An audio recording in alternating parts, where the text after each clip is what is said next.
Welcome. In front of me I have Coros Apex Pro and I'm gonna show you how to change the date and time on this watch.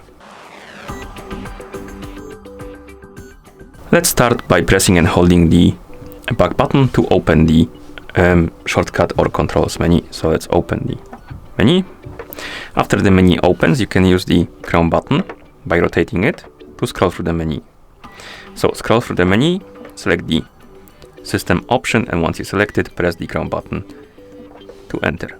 Now scroll through the menu again, select the more settings option and press the crown button, and here find the option called date and time, select it and press the crown button. Now scroll down,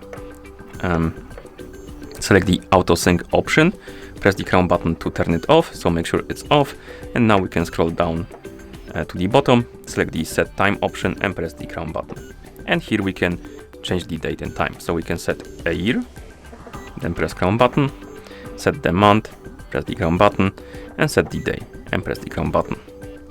Let's set the hour, so set the hour, press the crown button, set the minutes and press the crown button. And now you can see the time and date updated.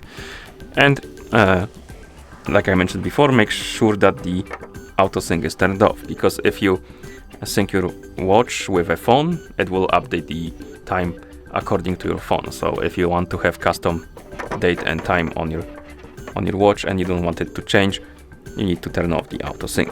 Okay, and once you're done, you can press the back button a couple of times to go back to watch face, and that's how you change the date and time on this watch.